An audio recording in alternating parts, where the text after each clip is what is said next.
Good morning, everyone. Welcome to Coffee with the Mayor and City Manager. I'm Mayor Cal Sheehy, joined by City Manager Jessica Knudsen. Happy Friday. Today is Friday, December 5th, and we're so glad to have you all here. We are back to our regular scheduled coffee, so we'll give you some updates on what's happening, and then we will turn it over and answer any questions you have about anything that we covered today or anything else that might be on your mind. Last month, we had a special edition, which was the time capsule. So we will end today with our fun facts with time capsule related fun facts. But other than that, it's going to be a regular coffee. So again, welcome. Thank you so much for being here with us this morning. We'll start off with some improvements that we have going on at Site 6. Site 6 is is the most historical area of Lake Havasu City. It's where Robert McCulloch first came when he started to test his outboard engines here in the community.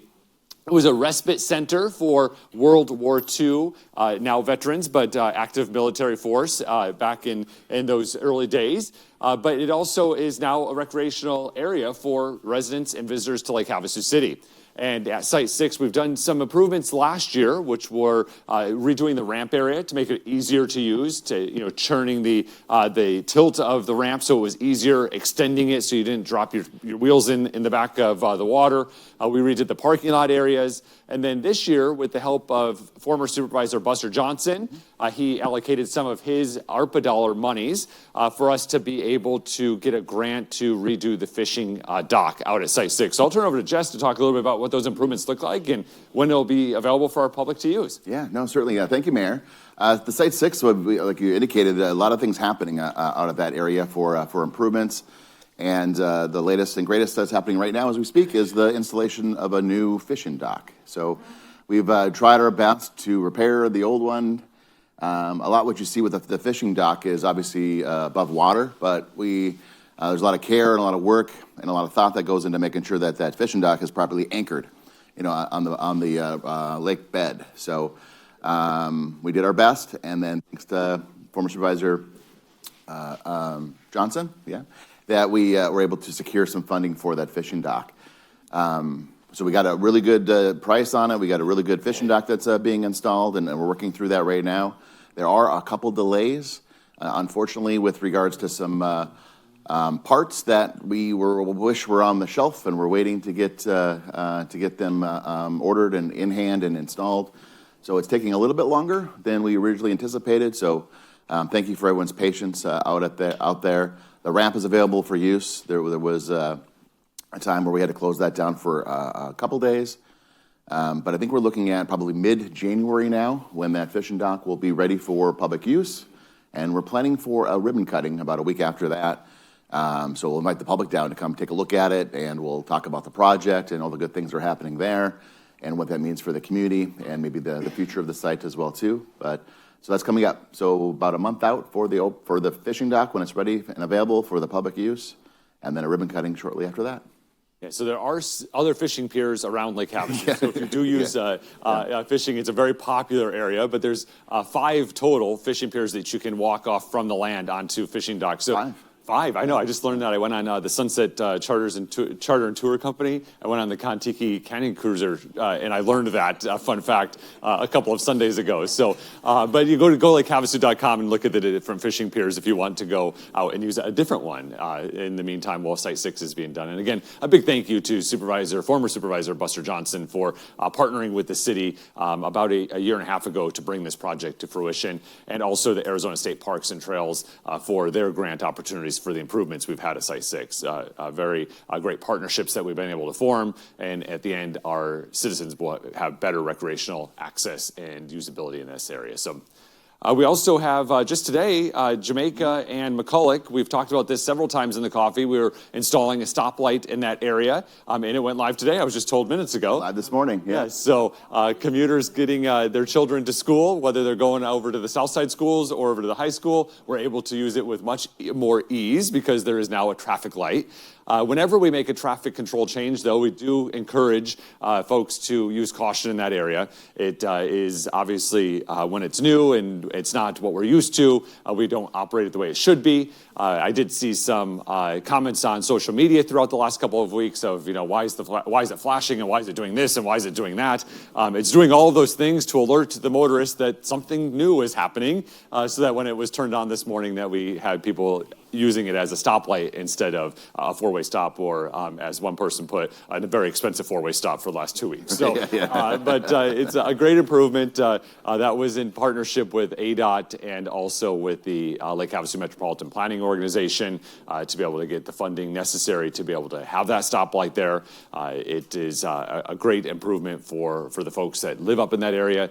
And again, I think I've explained it before, but the folks that live on the south side of the community and are taking their children to school at the high school have to go through that. And if you live on the north side or north of that intersection, and you have to take your children over to Starline Elementary, Jamaica Elementary, Thunderbolt Middle School, you're going through that as well. So it's quite a traffic snarl in the morning and then again in the afternoon.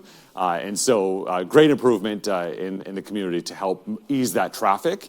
Also, now that there is a traffic signal in that area, some of the other high complaint areas that we get, such as McCulloch and El Dorado or McCulloch and Bermuda, will now start patterning traffic because all traffic would be stopped, leaving some movement for you to use the road network, and then traffic would continue, and you would then be able to have breaks, if you will, to be able to use those other intersections that are along the McCulloch corridor. So I don't know if you have anything to add. I just want to thank our city team, Bill Young and Sean Clark and Greg Hansen and all the folks that were a part of that project. It's a little tricky because, as you indicated, it was an MPO project. Identified that, and those funds go straight to ADOT, and then ADOT administers the project. So ADOT's installing a new traffic signal on city right-of-way within our community, and so sometimes there's a little bit of a disconnect in terms of what it should look like and all the rest too. A lot of fixes that occurred in the field. And with the ramps, the location of the poles, the arms, and some of the signal aspects and parts that are a part of that. But we have a great team in the Public Works and doing really good work over there, too, to make sure that we're not just accepting what's given to us, and we're fighting for what's right to ensure that the poles are placed properly, the signals are working properly, and we're going to be proud of that intersection for many years to come. Yeah, so if you're driving that area, have a safe driving. Have a good time in that area and make it easier for you to get through. Yeah. Another road project that this one's not as fun, but Acoma is in the process of getting some road work done, but it's underneath the road, which is the part that makes it not so much fun. Mm-hmm. Yes, it's happening all along this area. So on Acoma, what is happening is our water main replacement project. We're doing that in anticipation of repaving after the first of the year, the Acoma corridor. So Jesse, you want to explain a little bit about why we're doing that and what comes next? Yeah, and then I misspoke a couple meetings too with the Acoma project on the road. So I'll correct with the statements I made previously. But yeah, what you're seeing right now is a whole lot of what's happening. The city just likes to dig up roads and cause chaos for all of our motorists. That's only part of it. Truly what we're taking advantage here is investment into our infrastructure. We want the water to flow. We have some old water mains on Acoma, and we have a plan to repave Acoma, so the timing is perfect, and we're trying to do everything the right way. We're hearing from some residents with regards to some of the patchwork. I know Councilmember Cameron Moses is hearing some of that, and he comes into my office and says, "Jess, what's going on with the patches that are out there?" So you're going to... What we do is we dig up the road, we replace the water main, and then we come back with what's called a cold patch, like cold asphalt. And it's a temporary situation, so it looks a little bit rough. But we're coming back. We're going to do some hot patch to make the road as smooth as possible, to give us some time to get over the next couple months. And then half of the Acoma project, $3.1 million, I think, is in the CIP rate in this fiscal year right now. So we're going to do half of Acoma from starting on the south side, where you're seeing the water main installation taking place right now. And then after July 1, we have the rest of Acoma, when the bids come in and where they're supposed to come in. And so we're going to be looking at Acoma from 95 to 95 will be a similar project to what we just saw done on Jamaica. It's a total mill removal of the asphalt and putting new asphalt down. And so we're going to feel, you said it wasn't fun. This is a fun project. We're going to have new water mains on Acoma, brand new asphalt, and be able to enjoy that for many years to come. So investments into our infrastructure. where we can look back and be glad that we did that years from now is a wonderful thing for us. So the weather that we had in November with the rains, that was coinciding with what was occurring with the water main project. And so the cold patch that was put in didn't hold up very well because of that weather. It doesn't do well in wet, cold conditions like that. That's what created, I think, as Councilmember Moses had mentioned, that you need an off-road vehicle just to be on a coma right now in this section.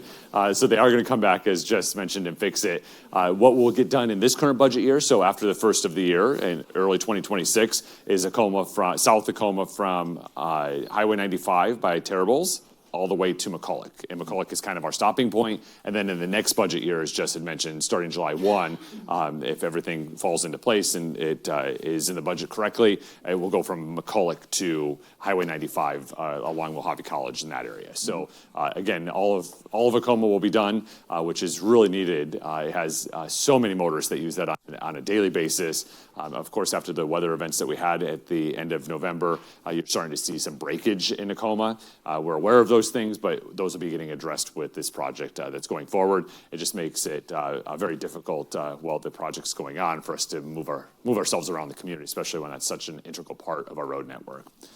We also, this last council meeting that we had last week, we were able to partner with Military Moms, and we're really excited about this project. The council approved 6-0. We had one council member that was not able to attend that meeting. An agreement with Military Moms to move the active military member banners that are currently at the mall over to Wheeler Park. And so those will be coming over. We'll have a banner available for every Lake Havasu City resident that is serving in active duty military, as well as the killed in action members of our community in a memorial at Wheeler Park for citizens to be able to see. Wheeler Park, of course, is on McCulloch Boulevard. It's a very central area of focus. And as we're driving, we're able to honor our active duty military members. The partnership with Military Moms is they will ensure that the program is brought forward to active duty military members, and they'll also help sponsor the banner purchase for families that might need that service going forward. So really excited to collaborate with the council and with the city and with the Military Moms organization to continue to show our appreciation to our active military members that reside here in Lake Havasu City. So the project actually was spearheaded by the city manager. So I don't know, Jess, if you have any comments on how that came to be. Just to speak about how wonderful Cindy Ritter is with Military Moms, Gold Star mother here in the community, and just does wonderful, wonderful things for our veterans and our residents in Havasu. And she approached me and said, "Hey, Jess, we got the military banners at the mall. People see them, but we want to make them more visible." So we had that conversation about what makes the most sense, and jumped all over the opportunity to have that conversation with Ms. Ritter and locating some of those military banners at Wheeler Park. So the city will be responsible for the placement of the poles and putting the banners up and all of those things. And we're going to rely on Military Moms to let us know what makes the most sense in terms of what banners should be placed there. I think we have, Cindy said we have 7 KIA, Killed in Action banners that'll be going up first, and that'll be on the west side of Wheeler Park.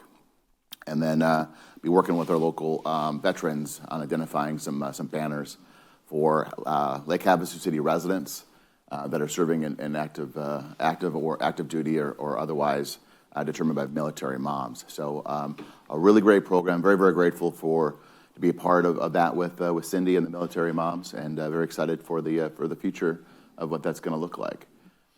One interesting note is when Ms. Ritter reaches out and says, "Hey, fellow veteran here in Havasu, we want to put a banner up."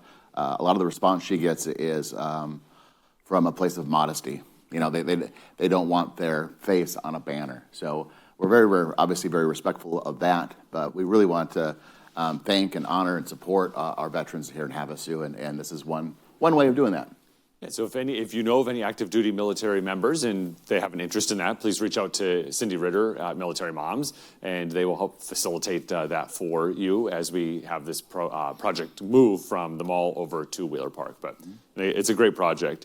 We also at our last council meeting had Lynette Singleton, who is our procurement official. So procurement is when we purchase things, which is a very complex process in municipal government, guided by state statute and city code.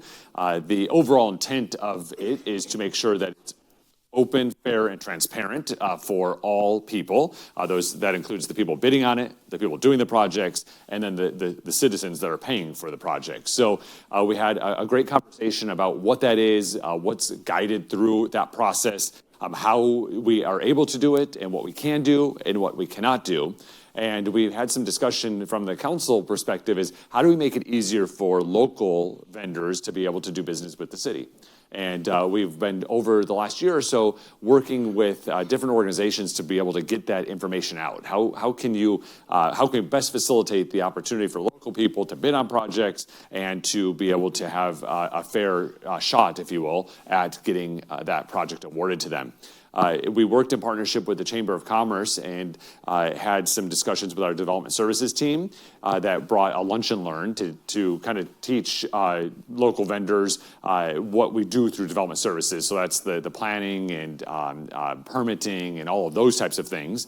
And then we will, in February, have one with our procurement department. How do you actually go through the bid process? What is the state statute that we have to follow? What is the local code? And how can we ensure that you have the right tools necessary to bid on these projects and hopefully have local contractors be awarded these types of contracts? So Jess, I don't know if you want to talk about a little bit how that's going to be and what the intended outcome is going to be from this process to be able to teach the local vendors how to do business with us. Yeah, no, I appreciate that, Mayor. Yes, we want to reach out. We want to talk to our local contractors, and we want to talk to our local vendors. So we mentioned our procurement office, spearheaded by Lynette Singleton, who's a wonderful, super smart employee, and she's got a great team. She's got a handful of team members that are responsible for pretty much all of procurement throughout the entire city. So if Parks is buying something, if Police is buying something, if Public Works is buying something, whether it's office furniture or $5 million improvement to the wastewater treatment plant, all of that's going to go through Lynette and her office, and they do wonderful things there. Something about 300 active agreements that they monitor right now, and thousands of purchases each and every year that takes place that flows through her office. So very grateful for everything she does. To complicate their lives a little bit is that our procurement process isn't something that we determine here in Lake Havasu City, or really cities and towns in Arizona don't get to determine. We're gonna identify and run a procurement process or a way to do business with the city process because we have state statute, we have state laws, and then sometimes we have federal funding that's with strings attached. So we have to wade through all of that entire process. So we have conversations. One of the processes that we do is a design build approach. And so people ask questions and say, hey, what does this mean? Why are we doing it this way? Why is it so complicated? So I'll go print out the state statute. I'm printing out 30 pages of state law that says this is how you put out the solicitation. This is how you select the vendor. If it's a vendor that falls within a certain industry, you have to do it this way. If it's an industry over here, you have to do it that way. And it's a very complex process to get done. So very grateful for the team to try to wade through all those things, and then to get to where we want to make sure that we're clearly identifying that process the best that we can, and almost translate that process for our local vendors and our contractors here in Lake Havasu. We're reaching out much more so the best that we can to try to encourage our local contractors to bid on our projects, to sell goods and services that the city uses on an ongoing basis. So gets a little complex sometimes, and sometimes the knee-jerk reaction from a contractor in town when they read one of our requests for proposals or requests for qualifications or these documents that go out, because as a city, if it exceeds a certain amount or the scope exceeds certain parameters, we write a document that says, here's the scope, here's what we're trying to get, and clearly trying to outline all those things. And then there's a lot of gibberish that comes from the state statute. And when you pick that up as somebody that's never seen that before, it's like, why the heck would I do this? This is so complicated. I don't understand half of this document. What the heck is going on? So we're trying to bridge that gap as best that we can. And we're always available in case something comes up, for sure. But we want to do a little more outreach. And next month will be one of another session that's coming up. So it'll be February 11th. So if you know any contractors are in there, it'll be February 11th at 11 a.m. So stay tuned to social media, our website, or give us a call, and we'll make sure that we get you access to this opportunity of doing business with the city and kind of demystifying what that all is, so that we can make it easier for folks to do business with us. We also have coming up our next Household Hazardous Waste Day. So this is in partnership with Republic Services, but this is where you can get rid of the paints and the fuels and the things that you might have in your garage that are hazardous. It'll be on December 13th, so not this Saturday, but next Saturday from 8 a.m. to noon. And it'll be at Fire Station 2 on Kiowa. They have a nice setup there. And again, if you have any hazardous household waste items, please go on December 13th from 8 a.m. at Fire Station 2. Batteries as well. Yeah, batteries are part of the hazardous waste, and we have worked in partnership with Republic Services. We had sometimes where it's really, really busy, so then we've added more of these events, which have been helpful. There are some restrictions to this, and you also have to be a Havasu City resident. You have to be a resident. So in order to participate there, and we've done this in the past where we say we're taking used tires, and then we get a trailer full of 40 tires that shows up. So we want to make sure that we are offering that to everybody that wants to dispose of their the goods that can be disposed of there, which is really great. Is that include tires? There'll be used tires. If you jump on the social media site or our website, there's a list of about 20 things that are accepted, and paints and pesticides and all those things there. The city hadn't done one for several years, and we did our first one back, 6 years ago, maybe 7 years ago. And we hosted that one over at the Public Works maintenance yard off London Bridge Road. And I still remember as I drove down there to see if it was anyone was using, taking advantage of the event. If you know where the Public Works yard is at, there was a line of cars that were in that parking lot down London Bridge Road and up Industrial. And I'm like, oh, this community wants this event, and it was a big deal in terms of what that looked like. And then we did one once a year, and now for a little while, and the demand was still great in the next year or two, and now we're doing twice a year, and doing our best to make sure that we're diverting all of these things from the desert or the landfill, and that they're properly disposed of. So working with Republic Services, they contract vendors that come in that are specialized, certified in the areas of what's collected, and we want to make sure we're doing the right thing there. But December 13th, Saturday, that's coming up. Every single year we do this on December 20th. I'm going to get a phone call and say, "Hey, Jess, when's the next Household Hazardous Waste Day? I got a garage full of stuff to get rid of." It was last week, so please take advantage. December 13th.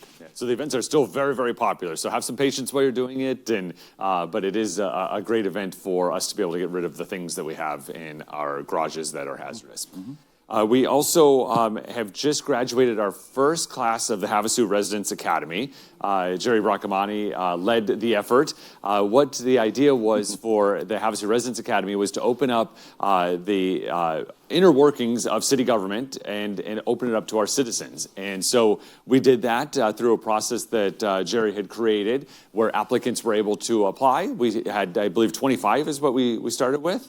We accepted 25 applications, and we had 22 people that were there throughout the entire 8-week program, and graduated.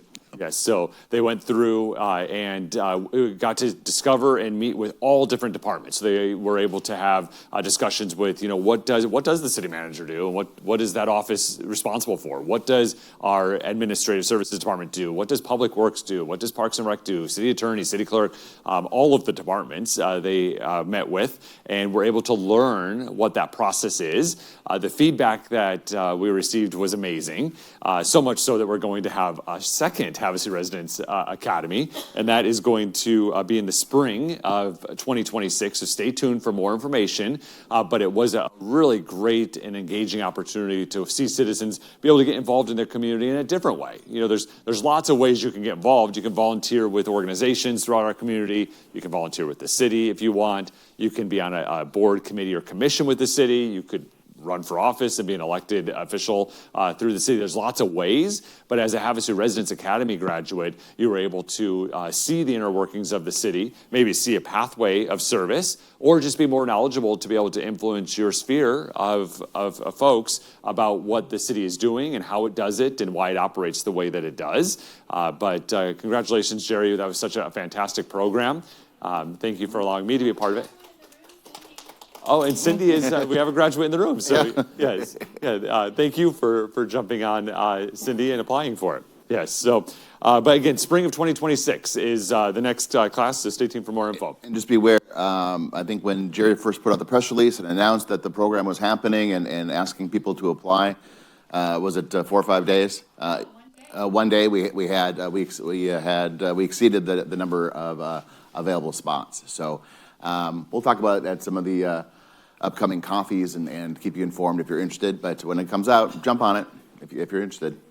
A couple of other things that the city is working on is that our next council meeting on Tuesday, so our next council meeting will be coming on this Tuesday, December 9th at 5:30 right here in the same room. The council will have in front of them for consideration to approve right-of-way agreement with for the channel. And so what our long goal has always been in Lake Havasu City is to acquire access to shoreline and water for our citizens. So that's always been a goal of Lake Havasu City, to make sure that the shoreline remains available for citizens to access, whether that's through beaches, through walking trails, through car access, whatever it is. That's been a long-standing goal of the city. And in order to do that, we have worked with different landowners to do certain things if they've come in front of us for a rezoning or something along those lines. But we haven't always been able to secure a channel right away.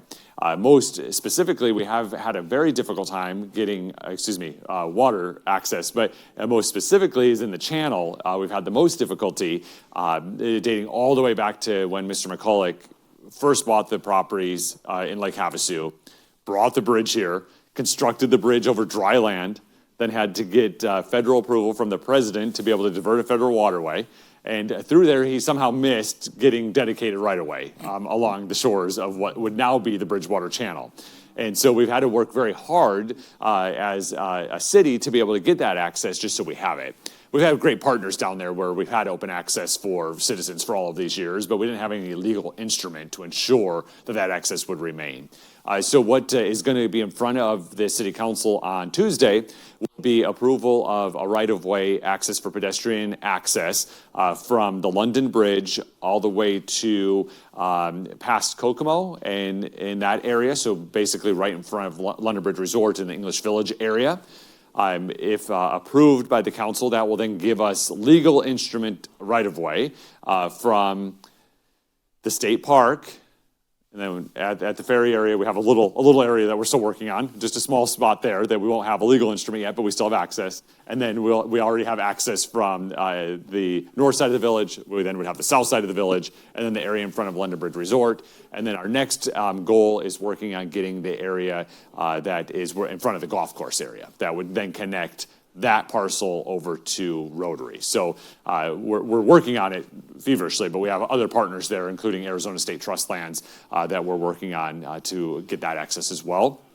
And then again, our goal is to get it all the way from basically Windsor to Sarah Park, to have some sort of access for shoreline access for citizens to be able to use, obviously, for generations to come.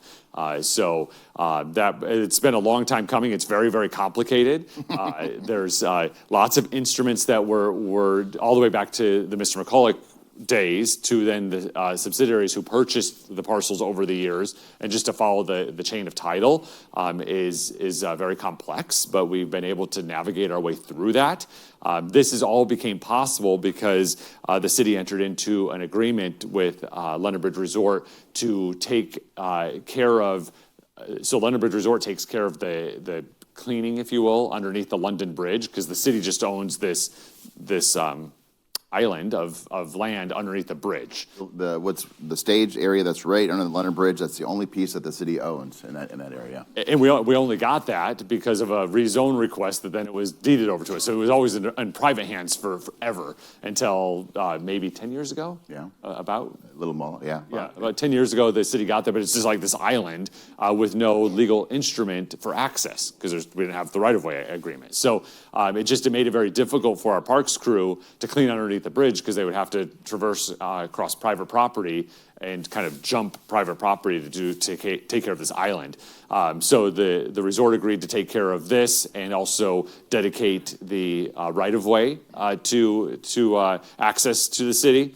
And in exchange for the parks crew taking care of the channel area, which they took care of a portion of that already, but it was also kind of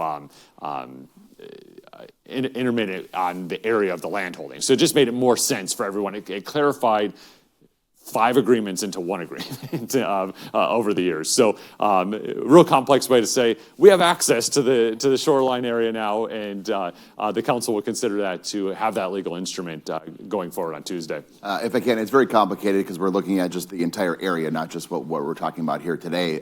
But to simplify things a little bit is how many folks have walked from Rotary Park along the channel to the London Bridge, right? As a Havasu resident, it's a very, very typical. Some people do it every single morning or every single day, right? It's a great scenic walk that we have in Havasu, and we want to protect that as long as we can. For those that have done that, did you know that you're walking on private property? And the private property owner could close that access at any time. What was it back in the 70s, or I guess it was the 80s, when the previous owner of the resort put a locked gate and restricted access. It wouldn't let anybody onto that channel area. So it's basically get off my front yard.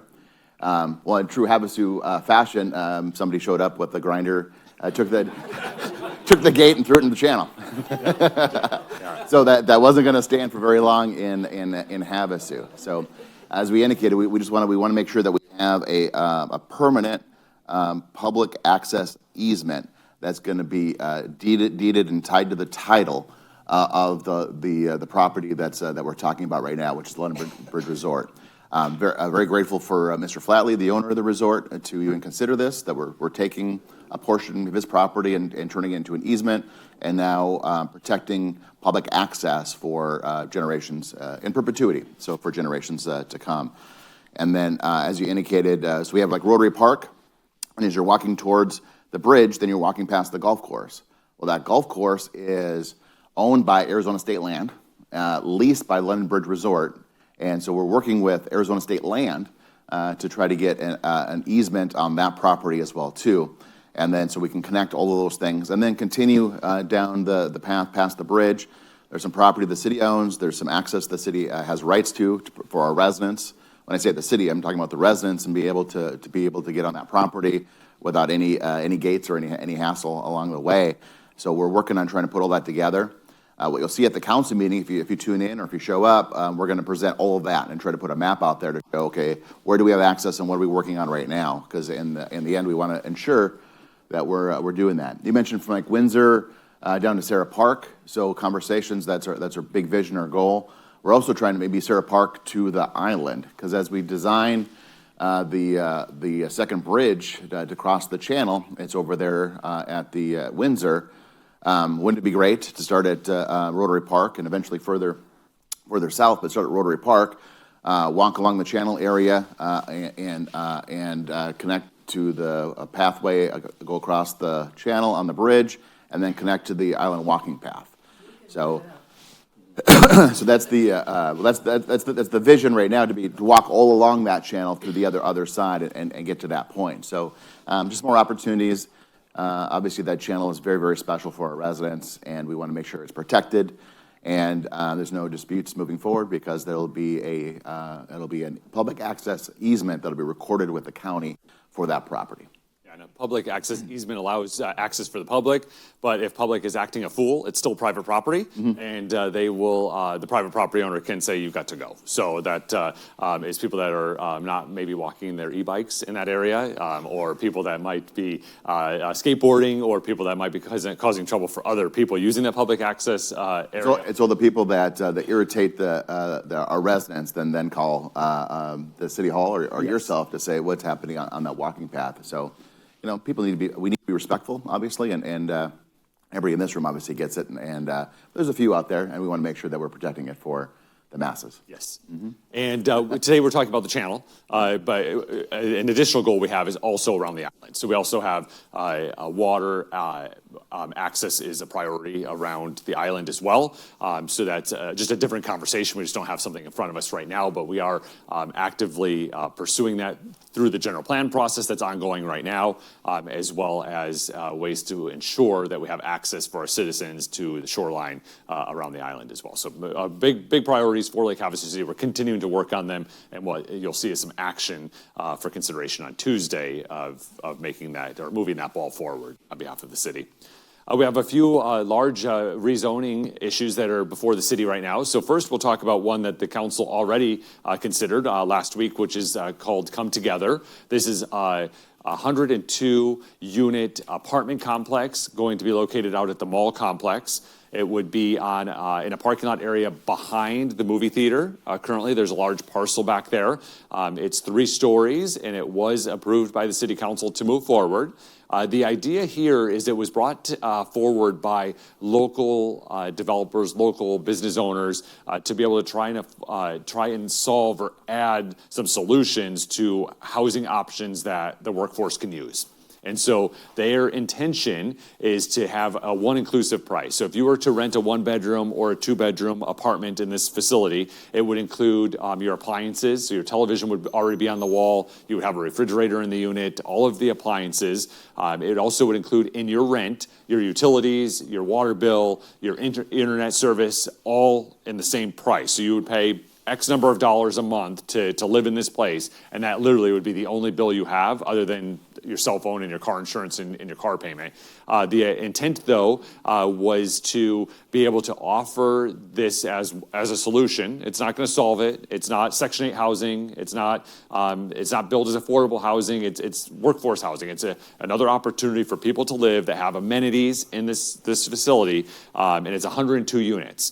What I think is so fantastic about this is 102 units is 102 different residences or families that have some sort of living situation now, which possibly could be on a couch. They might be couch surfing because of the cost or affordability of housing, but it's going to free up whatever space they're in now. And so that then will offer more inventory, and when you have more supply, it helps levelize costs. And so the more we do, the better opportunity it will be to help stabilize those costs for citizens throughout the entire community. All the while, they will now have 102 units of people out at the mall that then will be eating in the restaurant out there, shopping in the stores out there, working out there, and doing all of the things that you do when you live in a neighborhood. So it's a pretty exciting project, again, brought forward by local folks that came together. They've been working on it for nearly 8 or 9 years on some sort of solution. Obviously, what's happening now is not what they were talking about 9 years ago, but this is how they were able to come together, and that's actually hence the name, come together to be able to bring some sort of solution forward. It went in front of the Planning and Zoning Commission, and then, of course, in front of council at our last meeting, and was approved to move forward 6-0. And again, we had one council member that was not able to attend that meeting. So it's an exciting project, again, brought together by local people. Yeah, there's a few things that are happening at the shops, and this is one of them. So you're seeing some synergies and that are occurring on that side of the community. For those that are willing to drive that far, there's some amenities out there. So obviously with the Buffalo Wild Wings, with the certificate of occupancy, and they're doing good business out there as well. Other shops, other restaurants that are located, the Come Together project, and I think we're going to see more in that area in terms of synergy, economic development, and otherwise. We also have the Paradigm folks that are out there. They call them the barn caves. that's in process for design review, and conversations are occurring with them. So that's some housing that'll occur out in that area, a little more traditional as opposed to multifamily, although they have kind of a special type of product they're looking at. They submitted some design for a new gym.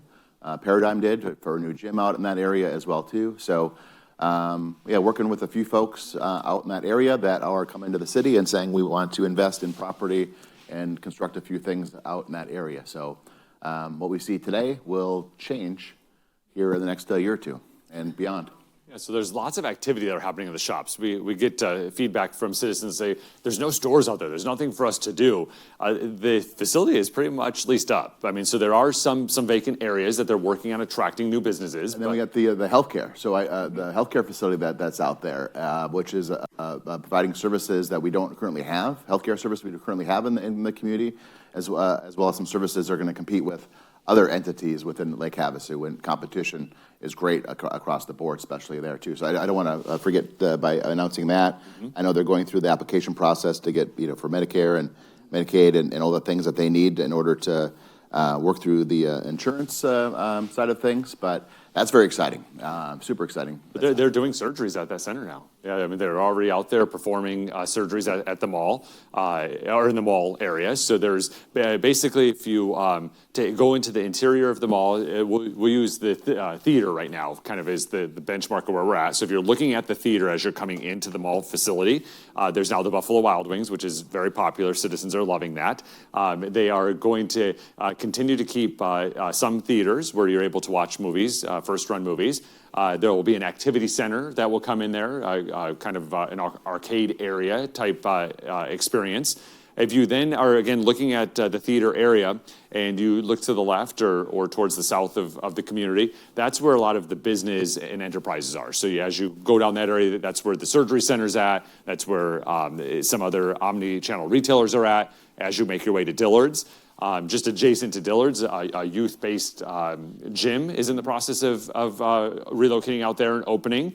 Now, if we get ourselves back to the theater, we're looking at the theater. If you take a look to the right and you're heading to the north of our community towards Walmart, their intent is then to put the traditional retail that we all would look for in that area. And they are getting attraction of spaces and people that want to do that. But retail is a really difficult space to be in these days.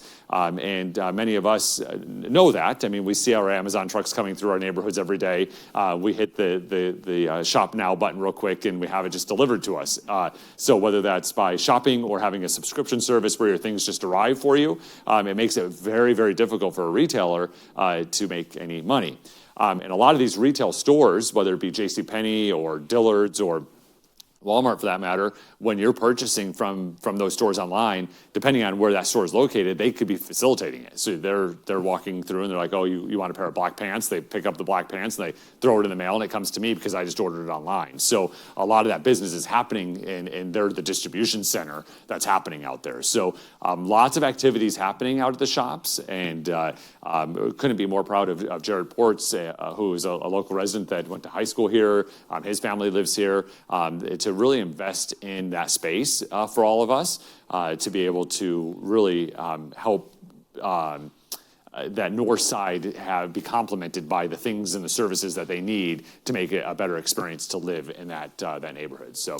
Yeah, you mentioned Jared Ports, came from humble beginnings, came to Havasu as a child, and really just worked hard to generate the wealth that he has, and owns a large portion of the mall area, but isn't sitting back and just collecting a check. He's got ideas and he's listening to the community, and we're just grateful for entrepreneurs that have that civic component when they look at what's good for Havasu. So, which is we're very, very grateful to have that type of owner and developer at that mall. So I'm not going to step on his toes too, but he's talking to us through the Partnership for Economic Development and James Gray, Mr. Ports, and otherwise about like the maybe transforming a little bit what those theaters look like. You mentioned maybe like an arcade or it's not Dave and Buster's, but a Dave and Buster's sort of setup for the kiddos. Maybe there's a dining experience and connecting more of that Buffalo Wild Wings with a show or a sports venue, and having, maybe dinner at a table. So there's some things that they're thinking about, so that we might see out that area. So which is exciting. What do you do with an old movie theater, right? And then you connect a Buffalo Wild Wings to it, and then you try to integrate a food dining experience with sports, with movies, and all that stuff. So more to come on that one too, which is super exciting. Another rezone that is a really hot topic in Lake Havasu City right now is the waterfront project. It went in front of the Planning and Zoning Commission on Wednesday, and it will come before council in January. I think the front page of today's paper recaps some of that discussion at the Planning and Zoning Commission. But the waterfront project is the area that was purchased from the state trust lands, Arizona State Trust lands, that's on the island, which used to house the nautical golf course. So it's about 90 acres. Or so, and the developer purchased that through the land auction process, and they are proposing a mixed-use development that would include public access to the waterfront. It also would have a public boat launch facility, resort hotel, restaurant, retail, and mixed housing throughout that development. They had a neighborhood meeting, so we've talked about it here at Coffee before, because they had a neighborhood meeting, I think, in March or April of this year, a couple of them actually at the Nautical Resort. And it was actually one of the first times I went to a neighborhood meeting that you could see residents interacting with the developer, and as they're having discussions, the developer's actually changing the plans based on whatever that conversation was. So it was a long hearing on Wednesday. It lasted nearly 4 hours. There's actually 2 official actions that are being requested of the city. One is a major amendment to the current general plan, and so the general plan currently has that as open space, really for no other reason than it just was a golf course that was open space since the inception of the community. So generally in a general plan, you carry forward whatever the use is. So when the first general plan of Lake Havasu City was created, it was a golf course, and so you would just have that designated as open space. But because it's going from that to this mixed-use development, it requires this major amendment to the general plan. So that's the first action that's occurring.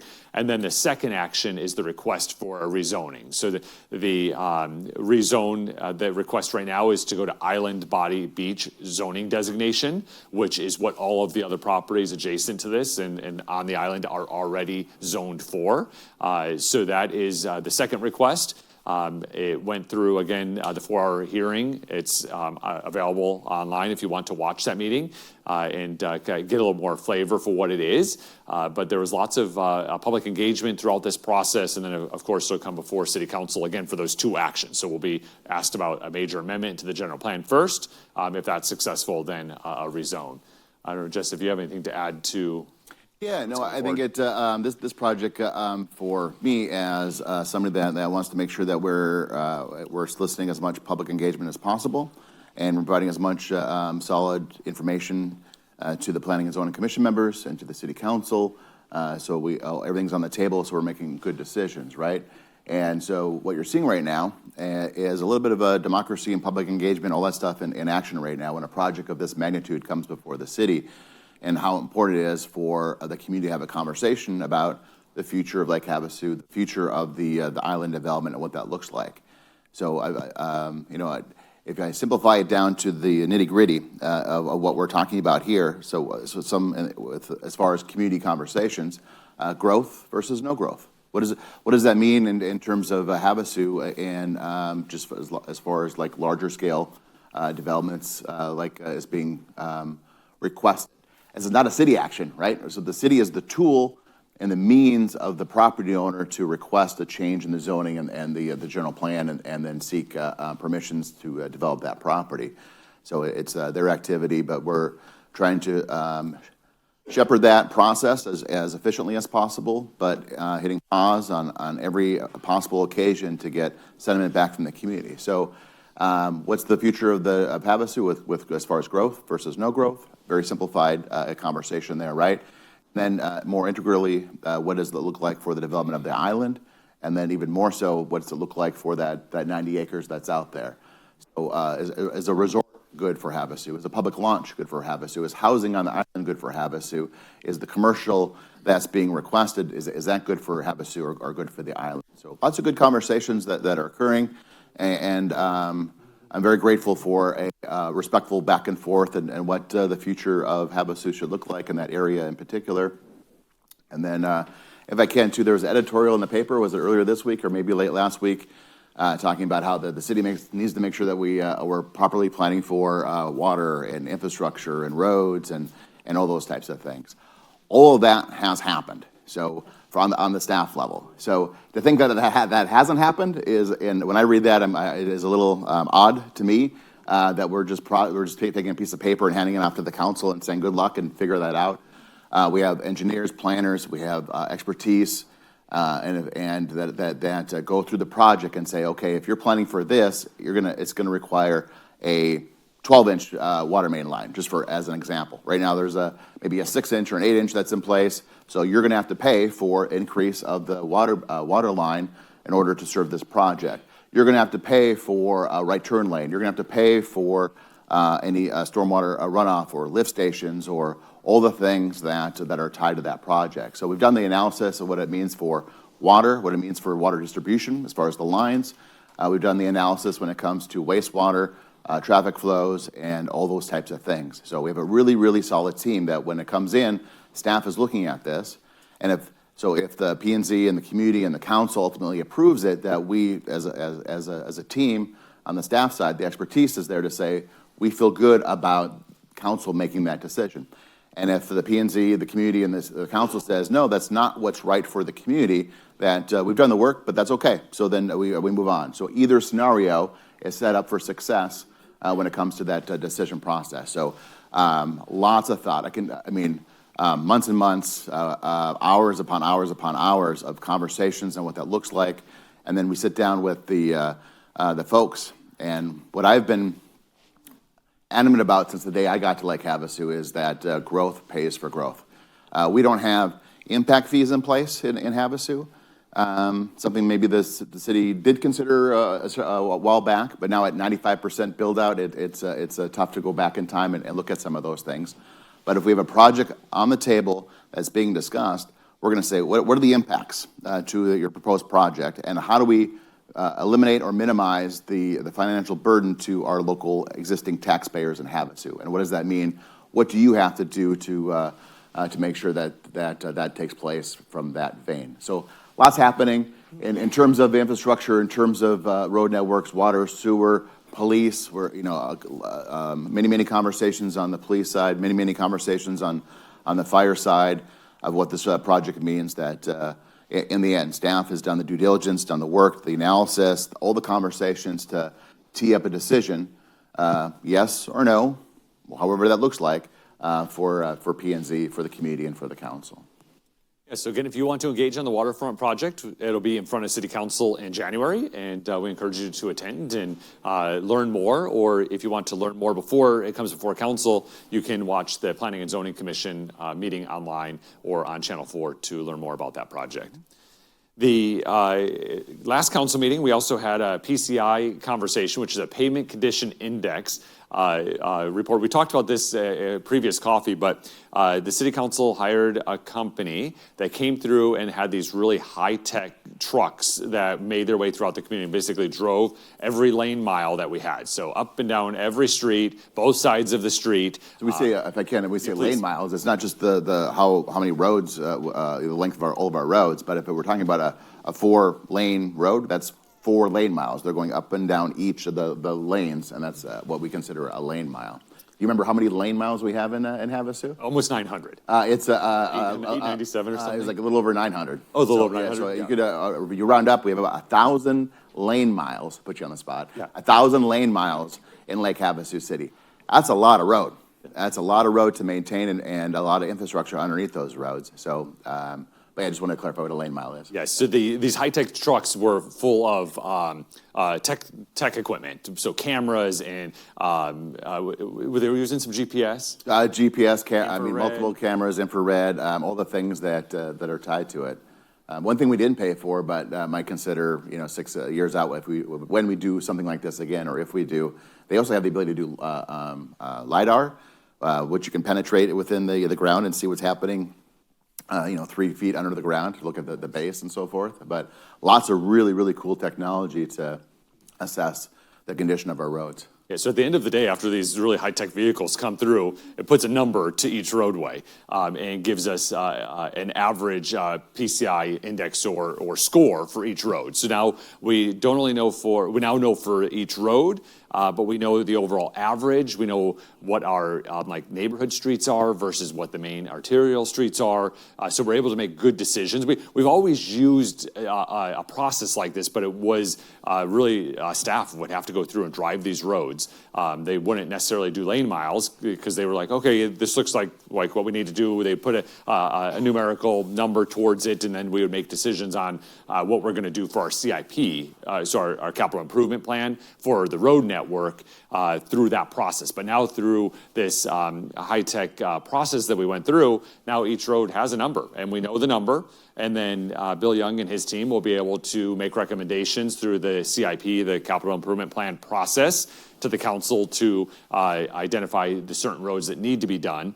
One of the areas that was really eye-opening was the alleyways. We think of alleys as, it's not the main road, we don't use them that often, but we do use them, and I think Councilmember Campbell actually made the point that that's where the garbage trucks are removing the trash, and those trucks are heavy, and heavy vehicles require more support on a road network than maybe just a regular vehicle.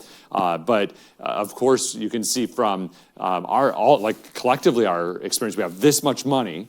Are we going to do Acoma, which we just talked about, and the condition Acoma is, or are we going to do the back alleyway of a particular area? How do we balance that through? And so that's what these PCI numbers will do, is allow us to take the money we have allocated or the money we have available for roads, and then how can we allocate that out to be able to take care of the whole portfolio of road networks that we can do.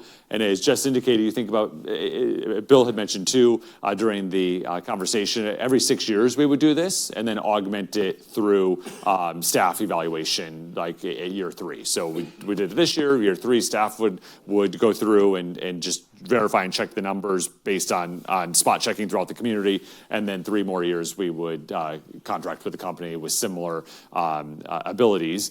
But the way technology is moving now, and I think you indicated too, I mean, in 6 years, who knows? I mean, these vehicles might be driving themselves to tell us what the roads are doing. So we'll figure that out and deal with that, but at least we're planning for it.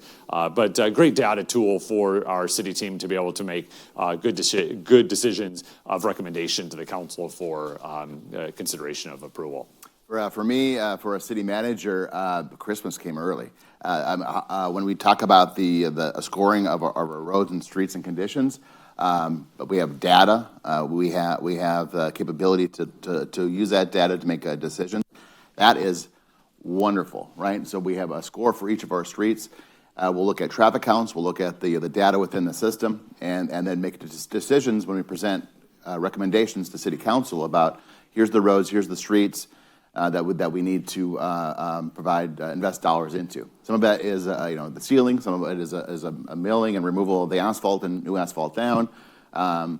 There are dozens of different treatments that can take place, but now we have the data, and then even more so, we have the software tied to the data. We can generate reports and look at these things from all different angles and make some really good, solid decisions. So, if we're going to collect data and be able to score all of our lane miles within Havasu, and then use that data to make good decisions, I'm almost giddy when it comes to that process. That's exactly what we need to make solid, good decisions when we're looking at taxpayer dollars and investment. We just have a couple more updates, and then we're going to turn it over to any questions that you may have. Yeah. We have a citizen survey that's going to be going out right after the first of the year. This will be a survey that goes out to a number of citizens within Lake Havasu City, and it's going to be it's a company that we've contracted through that does they ask 70% of the questions they ask of all cities and towns, so that we can use benchmark data from what are cities and towns and residents in those cities and towns across the country experiencing. meeting. And then there's customized questions that are unique to Lake Havasu City that we're able to ask as well. And so it's statistically projectable, the number of people that will go. We're not all going to get one. But those that are lucky enough to get one, please be sure to fill that out. There's paper forms and then also an online option for you. And the folks that are chosen are just at random. So it's just at random to get enough folks to have a statistically projectable outcome based on the data that comes there.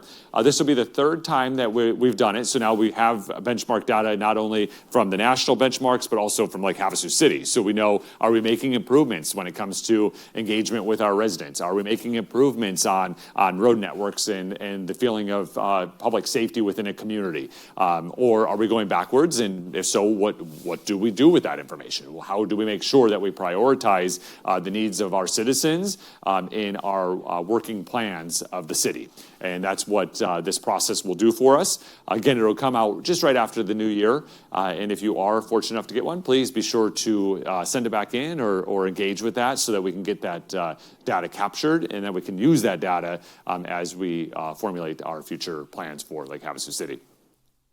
And then we have a few events that are coming up. First, today is the First Friday, so there is a First Friday event down on McCulloch at Querio and McCulloch at the Main Street Commons as the host area. So we encourage you to go and join lots of local citizens and enjoy the bands and the entertainment that will be occurring this evening on Main Street Commons. We also have our community dinner. Our annual community dinner is a dinner for the community, by the community, next Friday, the 12th. December 12th. It's Friday. There's 2 seatings, 4 p.m. and 6 p.m. It's free, so just come on in. And if you have children, Santa will be there and gifts and all of the things. It'll be a traditional holiday meal, and we invite everyone to come down. It really is a great time for all citizens. It's about 1,000 people over the 2 seatings come down, and so that is always a fun event. So come on down at the community center next Friday, the 12th of December, from 4 o'clock. Well, pick 4 o'clock or 6 o'clock. You can go to one of the seatings. This weekend, the River Riders Toy Run will be occurring. So McCulloch will be closed down for this. You will see the motorcyclists coming in from Pirates Den down in Parker, coming up Highway 95 onto McCulloch and then down into the final area in the downtown. Please use caution on the road network when they're coming through on Sunday. But these riders provide toys for our young kiddos that might not otherwise have them during this holiday season. Couldn't be more grateful to all of the work that River Riders does. They also are the ones providing the toys that we'll be giving away at the community dinner as well. So it's a great partnership we have there. But go down to McCulloch and enjoy, have fun, but use extra caution if you're driving while they're there. And then on Sunday also, we have is Pearl Harbor Remembrance Day, and we are going to have a small ceremony that we invite everyone to participate on Sunday the 7th at London Bridge Beach at the 9/11 Memorial, future home of the USS Arizona Memorial, and that'll be at 8 a.m. on Sunday, December 7th, London Bridge Beach. We encourage you all to be a part of it. And if you would like to learn more about the USS Arizona Memorial, please visit with the Marine Corps League or come see me or reach out to my office.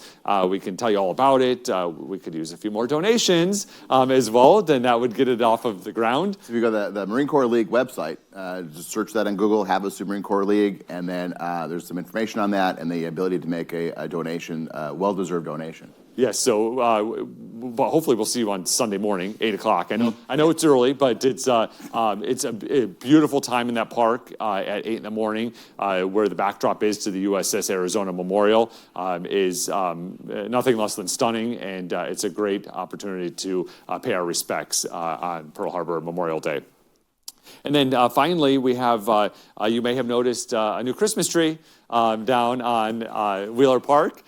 So we'll tell you a little bit of story about that, and then we'll go to your questions. So that there was a live evergreen tree in that area for over 45 years. Mr. Frederico and his business partner Jim Carr planted that tree back in the 70s to create Christmas magic in Lake Havasu, and it's a really charming story of what occurred. And then for generations thereafter, after. We all would gather there once a year to do the annual lighting of the tree, but the tree fell sick the last couple of years, and our very dedicated team members tried to revive that tree. They did everything as possible. It was really quite an emotional roller coaster there for a minute, because we were going to save the tree, we couldn't save the tree, the tree's going to live, it's not going to live. So finally the tree was determined that it was not going to be able to make it. We had a ceremony to pay our respects as we took the tree down. And then what you see there now is an amazing LED Christmas tree that is really targeted to go to Main Street Commons. So it's going to go to Main Street Commons in future years. But this year we were able to put it at Wheeler Park in honor of what once was the Mr. Frederico tree. Because the pioneers of Havasu, so those are folks that moved here, I believe from before 1973, are raising money to purchase another tree that we can plant at Wheeler Park for the annual Christmas tree. However, you cannot plant these trees until the fall. And so we needed to have something to have that measure. And so after this holiday season, the tree will come down, it will be packed away and then re-erected during the next holiday season at Main Street Commons, which will allow citizens the opportunity to engage with that tree. So if you want to go take pictures with your family, you want to go down, you want to sing carols around the tree, whatever you want to do with the tree, you can now do it with the tree because it's not very safe to do it at Wheeler Park. And then we will also have a new evergreen tree of some variety that makes sense planted there, and we will light that as well. So, but it's if you haven't driven down McCulloch at nighttime near Wheeler Park, I encourage you to do so. It really is nice. Yeah, it's an amazing tree. So you even can see it from the Walgreens parking lot, but it's better to go see it up close. So, all right. With that, I do want to introduce a couple of my colleagues real quick before we get started. We have Councilmember David Diaz with us this morning. Thank you, Councilmember, for being here. Councilmember Cameron Moses had to step out, but he is here as well. Thank you so much, Councilmember Moses. And with that, Councilmember Diaz will run the microphone for us. So we'll start with, yeah.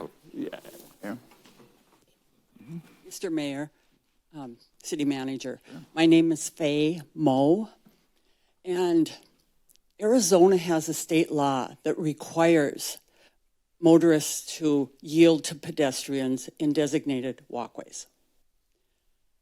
I'm not talking about areas where there's a traffic light. On McCulloch now, I have noticed that some, but not all, of the designated pedestrian crosswalks, now there's a sign that says, push button for warning light, wait for gap in traffic. I have a problem with that because I've tried to cross some of those areas, and they're in, they're not in all the pedestrian crosswalks on McCulloch, but they're on one or two anyhow. And I have went across, and maybe the car on the right is waiting for me, but the car on the left isn't. And so, do you go? Do you wait? What do you do? I find that putting the onus on the pedestrian to wait for a gap in traffic is problematic. So I'd like a comment on that, please. Well, if you don't wait for a gap in traffic, you're going to get hit. So that's why the recommendation's there. Yeah. So the reason that those signs went in is we were able to get a grant, and there's when you hit that button, if you're crossing that crosswalk at night, it illuminates. So it actually illuminates lighting for the pedestrian from the top, but it also has flashing beacons for the traffic coming.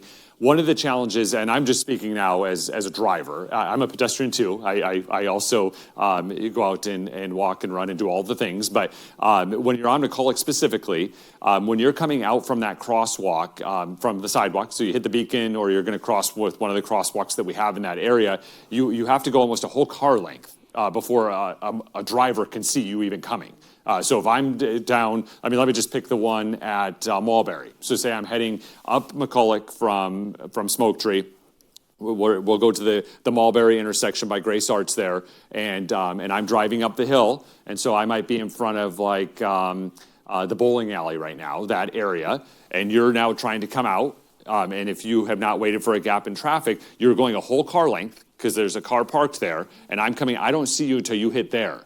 I'm going to stop as the motorist, but if I don't see you till then, and we didn't have two parties working on this, so the pedestrian waiting for a gap in traffic and the driver waiting for the beacon lights or being cautious in that area, it could create an accident. And so those signs were put up through a grant opportunity that we had. And so sometimes, as just mentioned earlier, when it comes to some of the federal things, there's some strings attached, and we have to follow best practices or whatever is in the scope of whatever that might be. But we're not putting the onus on a pedestrian. It needs to be a dual partnership.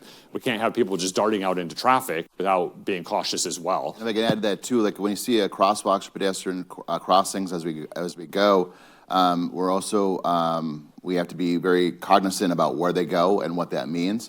Sometimes crosswalks can create a false sense of security because we don't know who's driving out there and who's aware of what's happening, whether if it's a distracted driver or otherwise. So when that says wait for a break in traffic, or it's a reminding the pedestrian that just because you hit that button and then there's a crosswalk that's there, you still have to have care and caution when you cross the street because you never know who's out there. So that's part of that as well too. I would also add that is in every state. The Yes. driver has to yield for a pedestrian in the street. Yep. Morning. Morning. I just want to comment about our tree. I love that tree. How many places can you be to watch it being built? And we did. We got to watch that big tree being built. It was wonderful. I just want to thank you for that. But here's my question. I'm not going to mention Olive Garden, but I am going to mention Panera's because I heard it's coming. Tell me about that. Yeah, thank you, B. There's in our development services department, we've had a pre-application meeting. Pre-application meeting, yeah. Yeah, so we've had a pre-application meeting with Panera Bread or operators, franchisees of Panera Bread. Right now, it's in the pre-application meeting. It was indicated that will be located in the front parking lot, actually by Wheeler Park. Yeah. In the parking lot.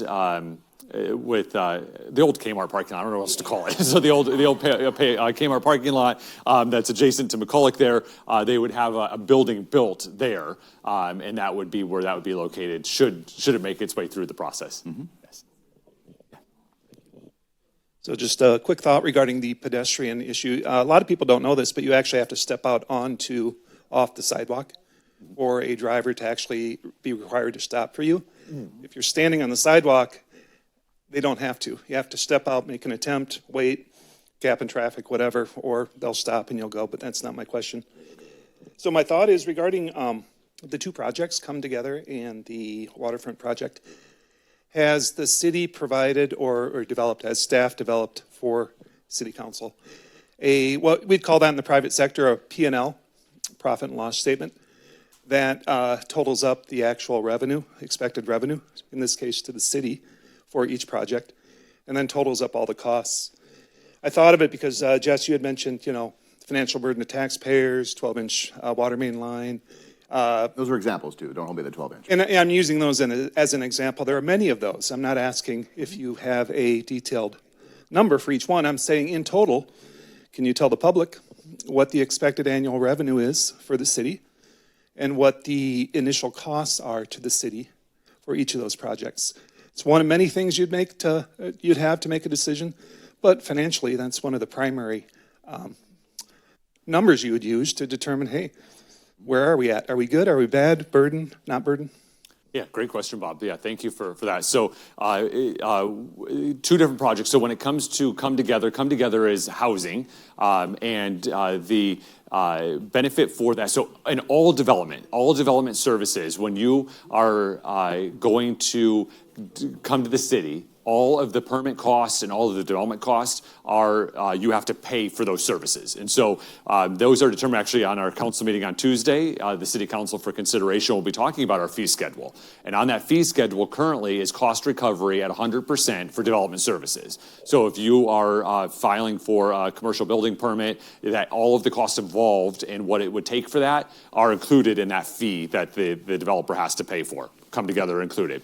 And if you have to upgrade to a meter, as Justin mentioned, there's a fee for that, and that's full cost recovery on that element. That's how it is today. It could change on Tuesday after council consideration. It's not suggested to, but anything could happen in that scenario. And so, yeah, development does pay for development, as Justin mentioned. Now, Come Together is not, there's an economic impact to Lake Havasu City, and that is through property taxes and the like. But when it comes to Come Together, a project, we would look at the housing study and how we're undersized in apartment housing opportunities in Lake Havasu City. The housing study supports that project, and that would be the document we would look at. Now, conversely, when we come to the waterfront project, the cost of development pays for development. All the same development fees go into place in this project as well. But any additional infrastructure that has to come to that property to now provide what was a golf course to whatever is now going to be approved, the developer would pay for the full cost recovery if we had to bring in a new water main, or we had to bring in the lift station, or all of the things that you would need, road networks, all of those things. And the economic impact that you would use there would be the property tax component, the economic output from the retail component. What's the hotel going to bring from a sales tax perspective? What's the retail going to bring in from that perspective? And then on both projects, you would look at the economic impact for the development piece of it. So the construction employees, the people that are working on it, the employment that it creates. So we use all of those different things, but we don't use it in the scenario of a P&L as you suggested, but we do use a variety of different economic output measures when making considerations. It's a great question because as these things, whether it's a city project or a private investment in the community, they all have impacts on our residents and our taxpayers. And so we have to be thinking about these things, like as you indicated, the upfront costs, the ongoing costs, what are the responsibilities, how does it impact police, how does it impact fire, parks, and all the rest. With regards to the waterfront project as a more of a commercial side of things, we did require them to do an economic analysis, hire a third party to come in and assess it. They're going to go as far as to look at so if they hire X amount of people, and are those dollars being spent in Havasu? So just from the property tax, bed tax, commercial sales tax aspect, but also just the economic impact that's tied to it. But I will say that we can't use a P&L. We don't use P&Ls, but we have to have an analysis that makes some sense. As a resident, if you come into Lake Havasu City and you build a traditional single-family home, the city's losing money. But we can't make a decision that we're not going to allow you to build a single-family home. We're a local government, and we provide fire and police and park services.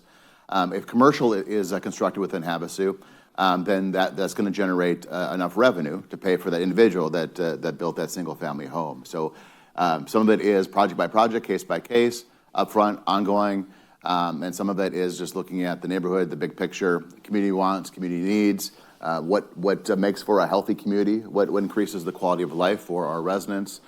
We're a tourism town. How do we embrace that and make sure that we can capture as many tourism dollars as possible to keep the property taxes as low as possible for our residents? We're not there yet, but fun fact. On average, so there's homes that are more expensive, there's homes that are less expensive, but on average, it'll cost each of us $350 per year in property tax that goes to the city. For $350 in property tax that goes to the city, you get police, fire, parks, roads, all the other aspects and support services that are identified through city services for $350 per year. So we're losing money on that respect, but we're making the dollars up from the commercial aspects of it. So I could talk about it for a long time, but it's a great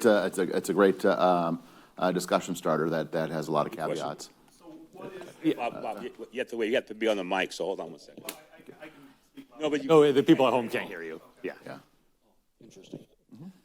Howdy, y'all. My name's Conrad Burdon. My wife and I are newbies here. We've only been here for 10 years or so. Not before 73? It's pretty new compared to these old guys. So he's old.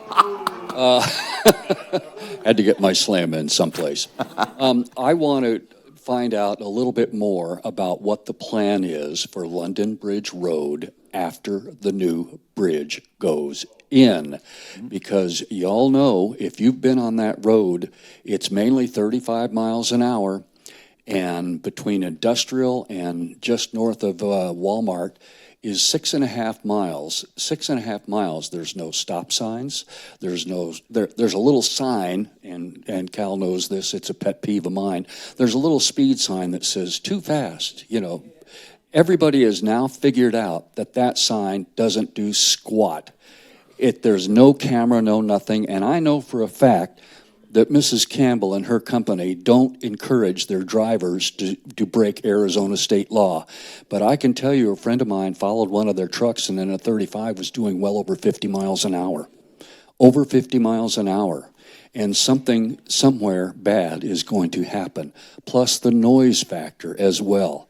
What do you have to say? Because London Bridge, I'll use the acronym LBR, is a big highway. Oh, and this gentleman, one here, has been trying to talk to. Yeah, so London Bridge Road is, I'll answer that question, then we'll take your question. Yeah, so London Bridge Road is, actually is the old highway. It's the original highway, kind of that contour area. And it's a complicated road in our area because it's controlled by Lake Havasu City. It's in our jurisdiction, and then it jumps out of our jurisdiction into the county, and then it jumps back into our jurisdiction, and then back into the county. And so when it comes to planning of, even just from a road work perspective, it makes that a little bit difficult and not contiguous because of that. And we've done things over the years. We've been on 3 lanes, we've been to 2 lanes, we've been to 4 lanes, we've been all over the place. We have speed feedback signs, as you had indicated. When it comes to like speed enforcement with like the police department being in that area, we have jurisdiction in our areas. And so we do it in our areas, but if it's not augmented by the county, or likewise, the sheriff department is doing it in theirs and we're not doing it in ours. So there's lots of issues with London Bridge Road, but it is a consideration of, because from Mesquite all the way out to the highway on London Bridge Road, it's a parallel pathway for access, similar to Highway 95. So it's in all of our planning jurisdictions. The Metropolitan Planning Organization takes into account London Bridge Road as one of the arterial roads that we focus on. It will be in our process when, as we have expansions and road safety projects, that will all be in that purview that we'll take into consideration. If there's any specific areas, which I know in your neighborhood, where you're focused at, we can take a look at those and bring the engineers in and see what improvements can be taken. But, you know, a lot of times people in neighborhoods have different perspectives than the engineers do. So I get lots of folks in the neighborhoods that are like, hey, we need to put speed bumps in, or we need to have the speed limit be 25 miles an hour in this area, or whatever it might be. Crosswalks. We get that a lot. It doesn't make sense for the way that the roads are used. And so it gives, as just indicated earlier, a false pretense for those people that people are going to be expecting to go 25, which is not the case. London Bridge Road, I mean, has those 3 speed limits. It has 25, has 35, and has 45. There's really no rhyme or reason for it. But again, some of that is the different jurisdictions of who's in there.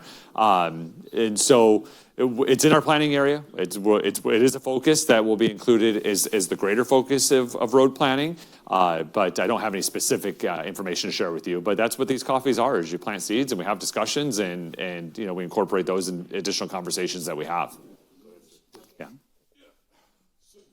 Yes. Sandy Dells, and we all, the 4 of us, all live in Vista Del Lago, Yeah. near Kirk. Yes. Okay. The city, or the police department in the city. Is it green? Hold it up to your mouth. Okay. Thank you. Yeah.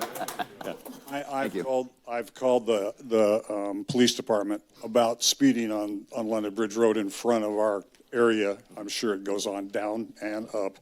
And it's like, I was told that there's no enforcement, traffic enforcement, until 6 o'clock. 6 p.m. or 6 a.m.? 6 a.m., sorry. Okay, 6 a.m. is when traffic enforcement comes in? Yeah. Okay. And it's like, even right at, the people know that, and it's like, when they come through there, at 6 o'clock, it kind of slows down, but if they don't see anybody, if they don't see an officer, it's, you know, I've seen 80 miles an hour. Mm-hmm. and it's really gotten ridiculous. Sure. And it's like, and in the evening, the razors start coming in from the desert, and all of them, you know, are in groups, single, whatever. Most of them are doing 50, and it's really it's getting worse by the day, you know. So it's like we're just here to, you know, try and figure out something to do there. There used to be, when I've been here a long time, twice this guy now. And it's like, there used to be a weight limit on London Bridge Road.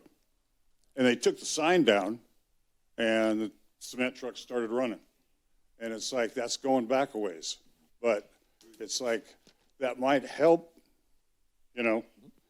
And it's like, cement truck speeding, that's a problem too.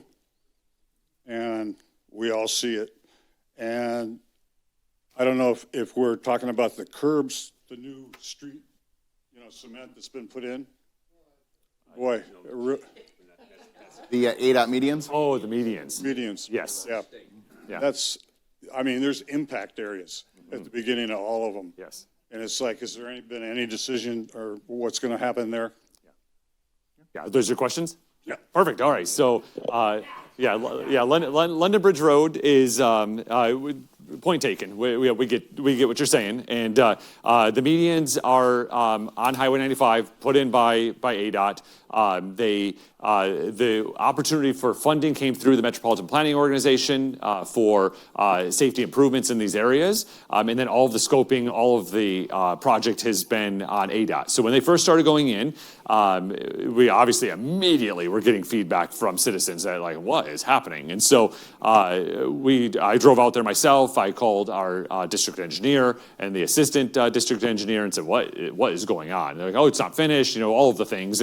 You all have had these same conversations. I see it online. There's lots of forums now that you all are part of. And so the same feedback you all are getting from them, we got as well. We then had them at our Tri-City Council meeting maybe a month or two ago. Representative Biasucci was there, Supervisor Borelli was there, the majority of the council was there, and we let them know that this is just not okay. Nothing about it is okay. We, at a minimum, needed reflectors, and we needed paint, and we needed things. You can't see them at night, and you know all the things you all know. I mean, I'm not saying anything you don't know. ADOT brought in last week or the week before, they brought in different engineers that came through, and now after the holiday, they're going to be doing some things. That includes for sure the safety elements we've asked for, the reflectors and the paint, but they're also doing some lane adjustment, I believe. And so I can't speak for ADOT. They are a different agency, but Some of the, if I can, Mayor, some of the feedback that we've given to ADOT is, cut the median back, remove some of that concrete that's out there, put some paint, get some reflectors out there, look at the lanes that are up there. You know, the core crux of what they're trying to accomplish is to make sure that we don't have head-on collisions in that area, but we're listening to our residents, and there's lots of concerns in terms of how they were designed, how they were constructed, and so forth. We didn't know, I certainly didn't know, I know you didn't know that what that design was going to look like until that rebar started going up on the yellow line. And we go, okay, this is not what I envisioned. And then we reach out and talk to our contacts at ADOT and say, what's happening, what's going on? And then to your point, too, about we've asked for, take a look at the concrete, take a look at the reflectors, take a look at the paint, take a look at the lanes.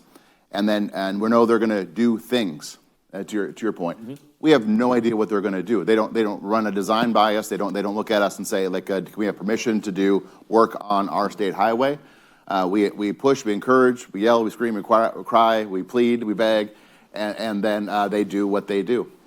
We talked about what happened on earlier at the start of the coffee with the stoplight at McCulloch in Jamaica. That was an ADOT project that took place, and we're working very hard in the field to try to correct some of the perceived errors that we're seeing as it's happening, and that's on our right of way, our property, but you have federal dollars going through ADOT that runs the project, and what does that mean? So we do our best to try to shepherd that process and corral and so forth, but. And then we see it and we provide feedback. We hear from our residents and we provide feedback. We encourage our residents to make contact with ADOT, and that's working, by the way. I know that's working because we're hearing from them in terms of like, hurry up, do something now. And we're told by the end of the calendar year, by the end of this month, that we'll see things, but we don't know what things are. Yeah. And what those things are, again, whatever it's going to end up being, is because of the citizen engagement. Yes. Because we were just dismissed as well when we were saying all of the things. I mean, I don't know why is there not paint out there? Like, that is so simple to go do to put reflective. It should have been opened that way. But again, I'm not a traffic engineer. It's not our roadway. We would not have done it that way. All right, we are at the end of our coffee today. Oh, we'll take one last question. Yes. Oh, we're not at the end of it. Oh, we are, sir. So yeah, I'll be here afterwards, but we are. Well, I had two, now I got three. Yeah. You stated it costs $350 a year to build a single-family home. That's what the city loses. That's a property tax that's collected on average from each of our residents. The family of four that moves in that house is going to spend more than $350 in city taxes. Sales tax. To live in that house. How do you say the city is losing money? If they weren't living there, they wouldn't spend the money here and get the taxes. The value for Island project. Go ahead. Yeah. I've tried to read everything about that island project comes up, but I've never seen where anybody's putting money toward the second bridge. They're going to create, that guy's going to make $200 million off that project. And how much is he putting toward the second bridge? I've never seen any money go for anything out there toward the second bridge. Last question. Third thing, last question. When's the city going to do something about the bad water in the city? And you can't tell me it's good. This comes out of my hot water heater. I've had to replace 4 of them since I've been here in 27 years. 4 of them. This comes out. What is it? And it piles up and doesn't go away where the water drains. What is it? Hard water. We've got such great water. Calcium What deposits. is it? Yeah, all right.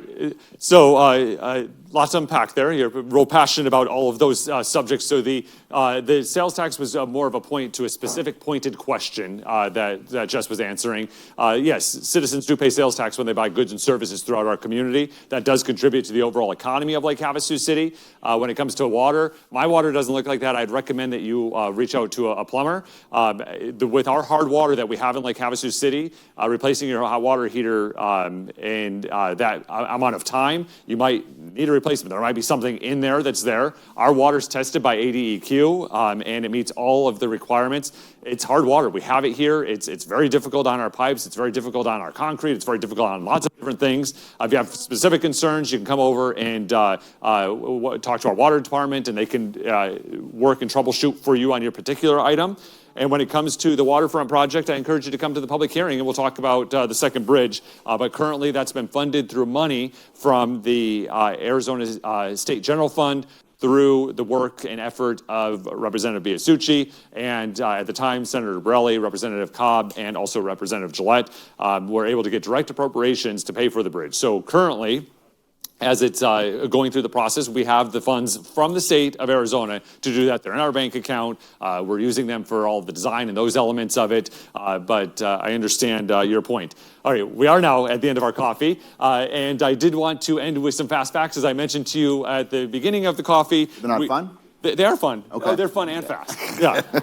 So we're going back to the time capsule because we weren't able to share it last month. So we're going back to the year 2000. That's when this time capsule was buried, and we opened it up for 25 years later. So we'll just talk about some of the things that happened there. The first one is Y2K. You remember that debacle? Yeah. So it didn't end the world. So that was good. We all woke up on the first of the year, and it was good. The Yankees won the World Series that year. Milk was $2.78 per gallon. Eggs were 96 cents a dozen, and minimum wage was $5.15 an hour back in those days. The median home value was $119,600, and the U.S. Department of Education college tuition was $9,199 a year. That is I don't know, not bad. And a new car was $19,559 on average, of course. Let's see, Bill Clinton was the president at the time. The Oscar winners for Best Picture was American Beauty. Best actress was Hilary Swank. The popular songs was Destiny's Child, Say My Name. NSYNC, Bye. Yeah, Britney Spears, Oops, I Did It Again were the most popular songs. And let's see. We have top movies was Titanic, Jurassic Park, Star Wars Episode 1, The Phantom Menace, The Lion King, and Forrest Gump. The U.S. population in 2000 was 282 million people. So, but 25 years ago, a lot has changed, a lot has adjusted. But as always, it's so great to see you all. We wish you all a very happy holiday season. We'll see you in February because in January you'll be celebrating the new year on the first Friday. A big thank you to Allie for making all of this happen for us, and Jerry, and then Steve in the control room. And thank you, Councilmember Diaz, for joining the mic. We'll be around to answer questions afterwards. Happy holidays. Thank you. Thank you.